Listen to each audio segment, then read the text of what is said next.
కోల్కతాలో ప్రభుత్వ మహిళా డాక్టర్పై లైంగిక దాడి చేసి చంపిన నేరస్తులను పట్టుకుని శిక్షించాలని, ఆ మహిళా డాక్టర్కి న్యాయం చేయాలని శనివారం దేశవ్యాప్తంగా డాక్టర్లు ఓపీ సేవలు బంద్ చేయాలని ఇండియన్ డాక్టర్స్ మెడికల్ అసోసియేషన్ పిలుపునిచ్చింది. ఈ మేరకు ములుగు జిల్లా Venkatapuram medical shop union Venkatapuram ప్రభుత్వ వైద్యులు సిబ్బంది గవర్నమెంట్ హాస్పిటల్ నుండి ర్యాలీగా ఆర్ఎండ్బి గెస్ట్ హౌస్ సెంటర్ నుండి ర్యాలీగా వెళ్లి నిరసనలు తెలిపారు. అనంతరం ఆర్ఎండ్బి గెస్ట్ హౌస్ ముందు ధర్నా కార్యక్రమం నిర్వహించి బాధిత మహిళా డాక్టర్కి న్యాయం జరగాలని, నిందితులను శిక్షించాలని, ప్రభుత్వ వైద్యులకు భద్రత కల్పించాలన్నారు. ఈ కార్యక్రమంలో Venkatapuram CH government hospital doctor Surya Teja మాట్లాడుతూ బాధిత మహిళా డాక్టర్కి న్యాయం జరగాలన్నారు. ఈ కార్యక్రమంలో వెంకటాపురం మెడికల్ యూనియన్ సభ్యులు మరియు ములుగు జిల్లా మెడికల్ యూనియన్ ఉపాధ్యక్షులు బచ్చు పూర్ణచంద్రరావు, సభ్యులు అంకారావు, రామకృష్ణ పాల్గొన్నారు.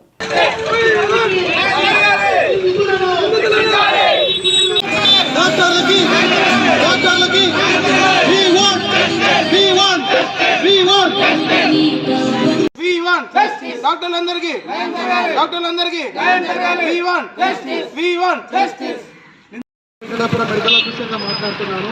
మనందరికీ తెలిసిన ప్రక్రియ ఈ నెల 9వ తారీఖు ఆర్జీ మెడికల్ కాలేజ్ వెస్ట్ బెంగాల్లో జరిగిన ఒక మానవభంగం ఒక మెడికల్ కాలేజ్ పీజీ మీద జరగడం జరిగింది. దానికి సందర్భంగా మాకు ఎటువంటి న్యాయము ఎటువంటిది జరగడం లేదు.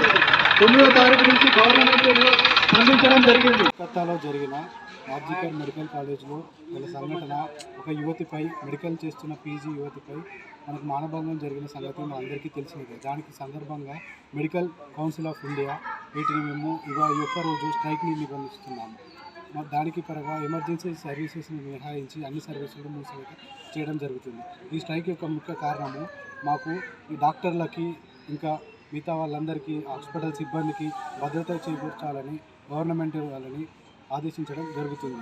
ఎందుకంటే మేము 24 గంటల పాటు 365 రోజులు మేము చేస్తున్న కృషి, వాటన్నిటిని ప్రజలకు అందిస్తున్న సేవ, అట్లనే మాకు కూడా ఇట్లాంటి భద్రత ఉండాలని కోరుకుంటూ వాటిలను గవర్నమెంట్ సిబ్బందిని తొందరగా ఆ నిందితులను శిక్షించాలని కోరుతూ మనం చేస్తున్నాము.